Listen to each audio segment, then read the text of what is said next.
गया के गांधी मैदान में आयोजित सांसद जन उद्यम खेल एवं सांस्कृतिक महोत्सव 2026 का शनिवार को उत्साह और गरिमा के साथ भव्य समापन हुआ। 20 अप्रैल से 25 अप्रैल तक चले इस महोत्सव में खेल, संस्कृति और उद्यमिता का अनूठा संगम देखने को मिला, जिसमें 10,000 से अधिक प्रतिभागियों ने हिस्सा लिया।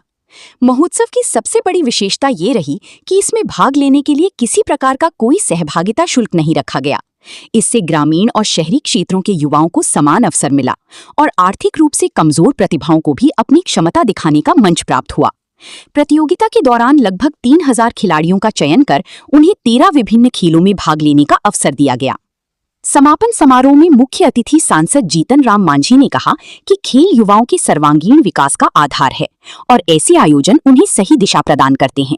उन्होंने घोषणा की कि इस पहल के तहत 20,000 खेल किट्स का वितरण प्रखंड, पंचायत और विधानसभा स्तर पर किया जाएगा, जिससे ग्रामीण क्षेत्रों में खेल प्रतिभाओं को बढ़ावा मिलेगा। महोत्सव के दौरान आयोजित एमएसएमई मीट एवं प्रदर्शनी में स्थानीय उद्यमियों, कारीगरों और स्वयं सहायता समूहों को अपने उत्पाद प्रदर्शित करने का अवसर दिया। इससे रोजगार और स्वरोजगार के नए रास्ते खुले और आत्मनिर्भर भारत के लक्ष्य को मजबूती मिली। इस मौके पर शांति निकेतन स्कूल के चेयरमैन हरि प्रपन्ना ने अपने विचार व्यक्त करते हुए कहा कि इस प्रकार के आयोजन न केवल प्रतिभाओं को मंच प्रदान करती हैं, बल्कि समाज में सकारात्मक ऊर्जा का संचार भी करती हैं। उन्होंने कहा कि खेल और शिक्षा का समन्वय युवाओं के समग्र विकास के लिए अत्यंत आवश्यक है और ऐसे प्रयासों से आने वाली पीढ़ी को नई दिशा मिलती है। कार्यक्रम की सफलता में आयोजकों, स्वयंसेवकों और सहयोगी संस्थाओं की महत्वपूर्ण भूमिका रही। साथ ही ये भी घोषणा की गई कि दिसंबर-जनवरी में और बड़ी स्तर पर खेल टूर्नामेंट आयोजित किया जाएगा, जिससे अधिक से अधिक युवाओं को अपनी प्रतिभा दिखाने का अवसर मिल सके। विजनरी और हमारे राष्ट्र के में जो हर एक व्यक्ति एक सपना देखता है कि चाइना ओलंपिक का मैक्सिमम मेडल ले जाता है, अमेरिका मैक्सिमम मेडल ले जाता है, एक सपना हम लोग देखा करते थे। लेकिन नरेंद्र मोदी जी का विजन था कि हमारा देश भी उस श्रेणी में ओलंपिक हो, एथलेटिक्स हो, एशियाड हो, उसमें हम नंबर 1 हो, ज़्यादा मेडल हमारे देश के बच्चे, हमारे खिलाड़ी जीते। इसके लिए उन्होंने खेलो इंडिया मूवमेंट शुरू किया और खेलो इंडिया के तहत ही सांसद जन उद्यम खेल सा सांस्कृतिक महोत्सव 2026 का आज गांधी मैदान में समापन हो रहा है, जो 6 दिनों तक चला। 20 तारीख को उद्घाटन हुआ और 25 को आज समापन हो रहा है। इसमें करीब हर एक खेल मिला के 1700 बच्चे भाग लिए और उन उत्कृष्ट लगभग विभिन्न खेलों को और जोड़ेंगे तो 4,000 बच्चे उसमें आते हैं, जिनको प्रमाण पत्र इस खेल के माध्यम से दिया गया।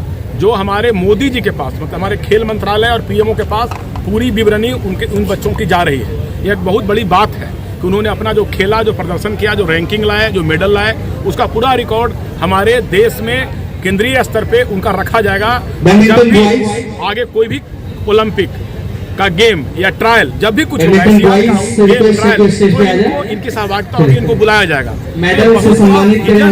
जो हमारे देश के प्रधानमंत्री जी ग्राउंड लेवल पे, गांव के लेवल पे, शहर के लेवल पे, स्कूल के लेवल पे बच्चों को तैयार आज से कर रहे हैं कि यही बच्चे आज के 12 साल के बाद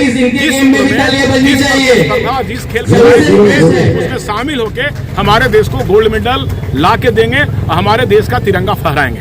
इसके लिए मोदी जी का बहुत बड़ा विजन के तहत आज गया में समापन किया गया। इसके लिए मैं आदरणीय केंद्रीय मंत्री श्री जीतन राम मांझी जी का धन्यवाद दूंगा, जिन्होंने जब से गया का जो सांसद बने हैं तो गया में हर एक नया चीज और नए चीजों का कीर्तिमान स्थापित कर रहे हैं।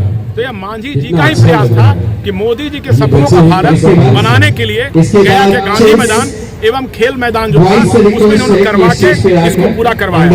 इस कार्यक्रम के जो आयोजक थे वो नीलोत्पल मृणाल जी, जिनकी कंपनी कर रही थी, उर्फ पप्पू पांडे, जो बिहार के रहने वाले ऑल ओवर इंडिया में काम होता है। इसके पहले वो नारायण राणे जी का महाराष्ट्र में कर रहे थे। तो लगभग देश के 50 जगहों पे जहाँ भी सांसद जन उद्यम खेल सांस्कृतिक महोत्सव हो रहा है उसमें उनकी कंपनी कर रही है और वो तन मन से लगा के दिन रात मेहनत करते हैं ताकि खेल में, जबकि वो खुद विकलांग है, खुद वो दिव्यांग है, पता कीजिए उनको है कि मैं तो नहीं खेल पाया, पूरे देश को खेलने में आगे लाऊंगा। और वह सपना है हमारे यशस्वी प्रधानमंत्री जी का और मंत्री जी का पूरा करने में दिन रात लगे हुए हैं। जो विजेता और जो हमारे शुभकामना एवं आशीर्वाद आयोजक को एवं आदरणीय केंद्रीय मंत्री जीतन राम मांझी जी का और अपने प्रधानमंत्री जी का दिल से आभार व्यक्त करते हैं कि आपने हमारे खेल को जीवंत किया, मजबूत किया और गया के बच्चों को राष्ट्रीय स्तर तक पहुंचाने में भूमिका निभाई। धन्यवाद।